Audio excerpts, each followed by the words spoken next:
हाँ जी दोस्तों, तो क्वेश्चन नंबर 6 तक हमने रैप अप किया था लास्ट वाले पार्ट में।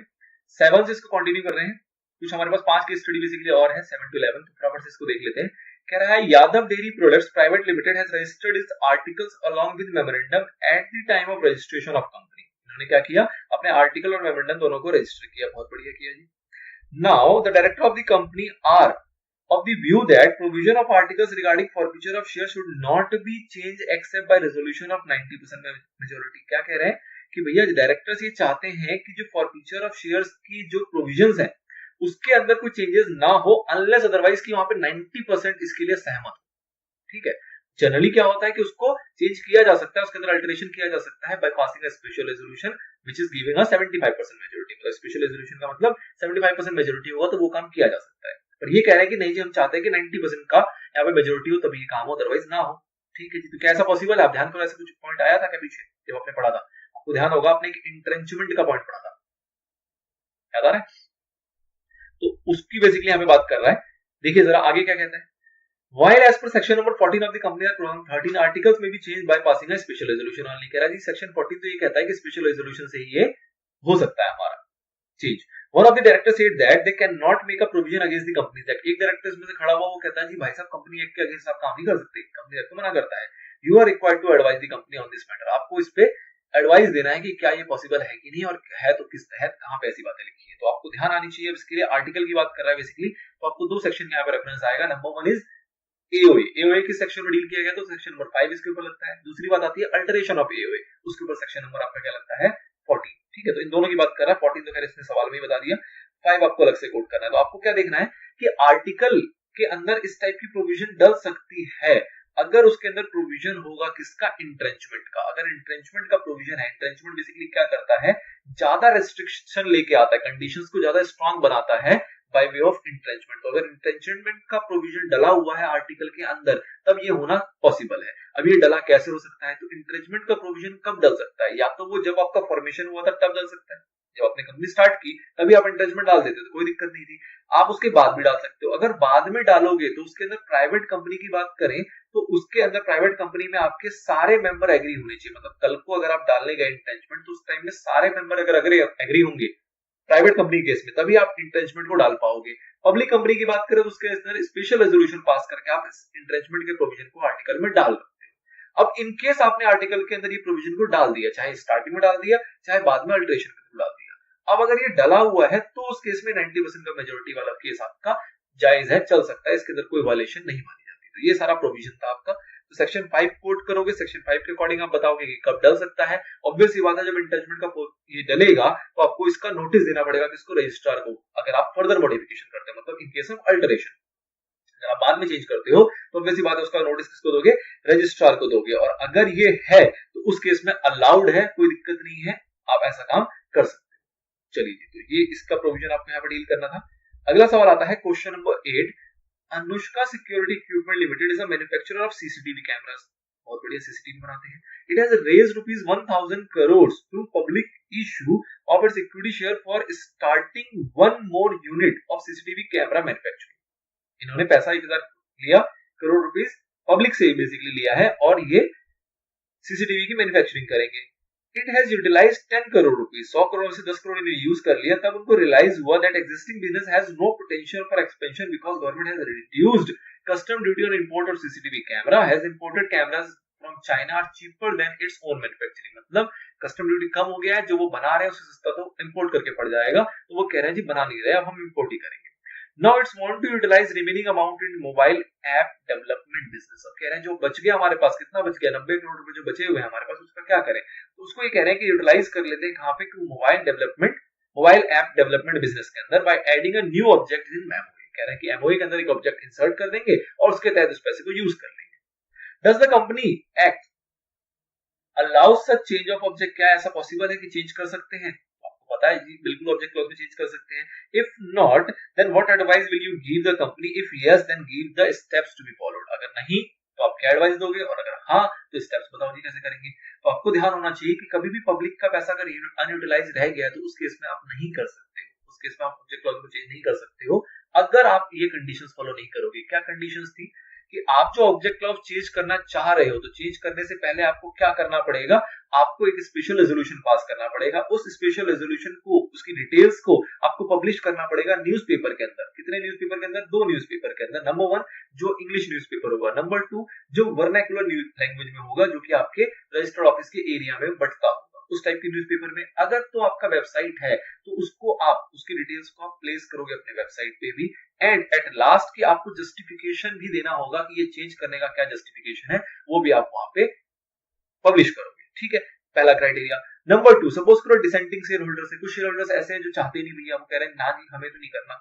हम नहीं मानते इस बात को, तो उनको आपको अपॉर्चुनिटी टू एग्जिट देना पड़ेगा। वो चाहे तो एग्जिट करके जा सकते हैं, उसमें कोई दिक्कत नहीं होनी चाहिए। कौन देगा ये? तो प्रमोटर्स होते हैं और दूसरे शेयर होल्डर जिनके पास कंट्रोल होता है। ठीक है, तो ये 2 प्रोविजन फुलफिल होगा। उसके बाद कंपनी क्या करेगी? ऑब्वियसली बात है, फाइल करेगी किसको? रजिस्ट्रार को अपने रेजोल्यूशन, और रेजोल्यूशन उसके बाद उसको वो क्या कर देगा? सर्टिफाई करेगा रजिस्ट्रार। कितने दिन के अंदर? वही सेम प्रोविजन 30 दिन के अंदर। तो इसका ओवरऑल सिनेरियो क्या समझ में आया कि कंपनी भैया चाहे तो ऑब्जेक्ट को ऐड कर सकती है, बट ऑब्वियस सी बात है उनको जो ये कंप्लाई करने पड़ेंगे सारे प्रोविजन जो कंपनीज एक्ट के अंदर मेंशन्ड है।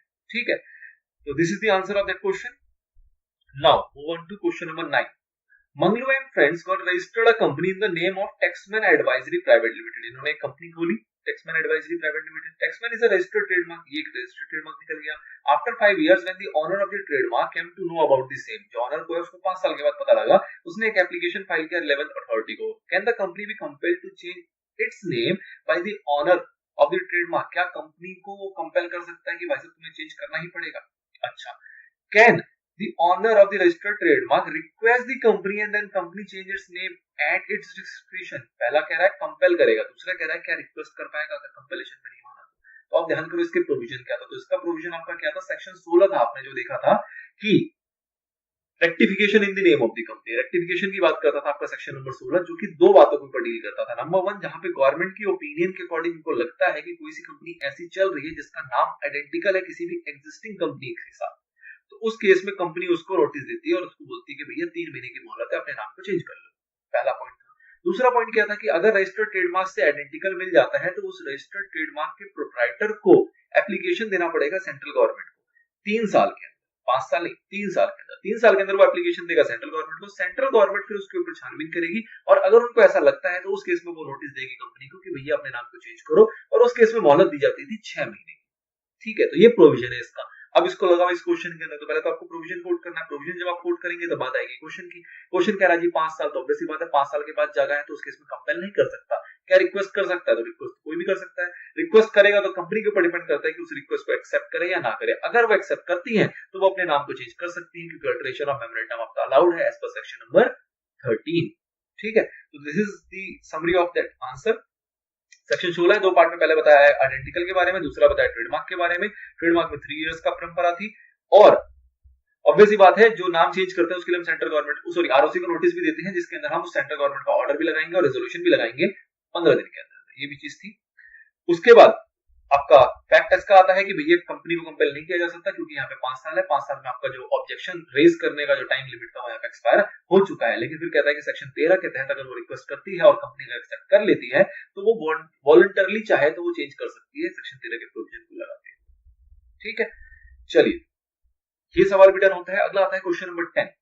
Shri Lakshmi electricals limited S, इसको एक एस नाम दे दिया गया है, हम आगे एस से ही जानेंगे। As a company in which Hanuman power supply limited, इसको एच नाम दे दिया गया, is holding 60% of its paid up share capital. मतलब एस एक सब्सिडियरी कंपनी है जिसका 60% शेयर जो है वो एच ने खरीद रखा है।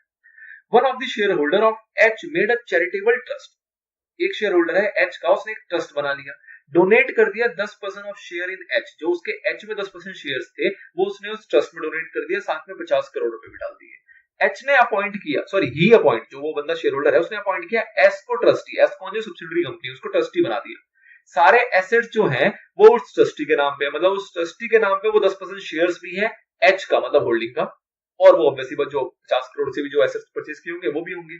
तो can a subsidiary hold shares in its holding in this way, क्या इस तरीके से वो होल्ड कर सकता है? होल्ड करने का मतलब क्या हुआ कि यहाँ पे कहीं ना कहीं सब्सिडियरी के पास 10% शेयर्स हैं जो कि उस शेयर होल्डर के थे, जो उसने ट्रस्ट में डाले और ट्रस्ट के थ्रू वो ट्रस्टी को आ गया और ट्रस्टी के पास वो शेयर हो गया। तो इस तरीके से शेयर वो होल्ड करके बैठा है, कौन? सब्सिडियरी। किसके? होल्डिंग के।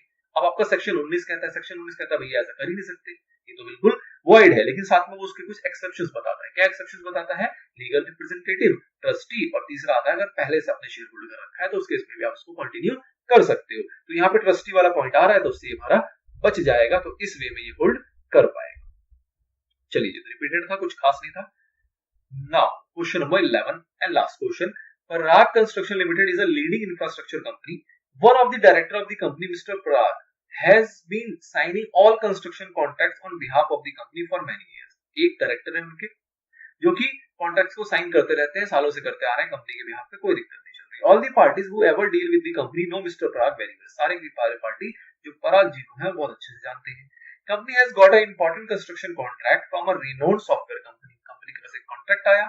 पराग construction will do construction for this site in partnership with the local contractor Firoz bhai. कोई फिरोज भाई है वहां के लोकल कॉन्ट्रैक्टर, उनके पार्टनरशिप के थ्रू उस साइट को वो कंप्लीट करेंगे। ठीक है जी। पराग ने साइन किया पार्टनरशिप डीड विद फिरोज भाई on behalf of the company because he has an implied authority. उनके पास एक इम्प्लाइड अथॉरिटी था, वही सारा काम करते आ रहे थे, तो उन्होंने वहां पे भी साइन कर दिया, बना लिया एक पार्टनरशिप डीड। बहुत अच्छा किया। Later in a dispute company denied to accept liability as a partner। बाद में क्या हुआ कि कोई डिस्प्यूट हो गया फिरोज भाई और कंपनी के बीच में। कंपनी ने कहा कि भैया हम एक्सेप्ट नहीं करते, हम मानते नहीं, हमने कोई कॉन्ट्रैक्ट किया तुम्हारे सामने, कोई पार्टनरशिप किया, हम मानते ही नहीं। क्या कंपनी ऐसा कर सकती है? क्या कंपनी अपनी लाइबिलिटी से डिनाई कर सकती है? अब आपको इस केस में क्या समझ में आ रहा है? यहाँ पे किसी को ऑथराइज किया गया था, ठीक है। अब इस ऑथराइज के ऊपर आपने एक पॉइंट देखा था, execution of bill of exchange etcetera, section number 22, ठीक है, लास्ट सेक्शन था हमारा। सेक्शन नंबर 22 बात करता था execution of bill of exchange. उसके अंदर आपने क्या देखा था? उसके अंदर 3 पॉइंट आए थे कि 3 तरीके से ये एग्जीक्यूट किया जा सकता है। नंबर 1 कि जब हम किसी पर्सन को ऑथराइज करेंगे as a attorney in writing, attorney होगा, इन राइटिंग होगा, और साथ में वहां पे कब होगा? जब कंपनी के पास कॉमन सील होगा। तो उस केस में वो बंदा हमारे बिहाफ पे कॉन्ट्रैक्ट कर सकता है, एग्रीमेंट्स कर सकता है, और उसके लिए कंपनी लायबल होती है, बाइंड होती है। नंबर 2 आया था कि जहां पे कॉमन सील नहीं होता वहां पे कम से कम 2 डायरेक्टर होने चाहिए, तो कर सकते हैं। नंबर 3 आया था कि जहां पे कॉमन सेल नहीं होता और कंपनी के पास कंपनी सेक्रेटरी है, तो सेक्रेटरी अगर है तो एक डायरेक्टर और एक कंपनी सेक्रेटरी, ये दोनों लोग मिलकर भी कॉन्ट्रैक्ट को कर सकते हैं, और इन तीनों सिनेरियो में कंपनी बाइंड हो जाएगी। इस सिचुएशन में देखो क्या पहला पॉइंट लग रहा है? तो पहला पॉइंट में राइटिंग में है ही नहीं, अटॉर्नी उसको बनाया नहीं राइटिंग में, और कंपनी सील की भी कोई चर्चा नहीं है, पहला पॉइंट नहीं लग रहा। 2 डायरेक्टर की बात करो तो नहीं जी, मिस्टर पराग तो अकेले सारा काम कर रहे हैं, ये भी नहीं लग रहा। कंपनी सेक्रेटरी की कोई चर्चा हुई नहीं। तो क्या सेक्शन 22 का कोई भी प्रोविजन इसके ऊपर लग पा रहा है? नहीं लग पा रहा। तो क्या मिस्टर पराग ऑथराइज थे legally as per section number 22? नहीं थे। तो क्या उनके द्वारा किए गए जितने भी कॉन्ट्रैक्ट्स होंगे उसके लिए क्या कंपनी बाध्य है, कंपनी किसी तरीके से बाइंड होगी?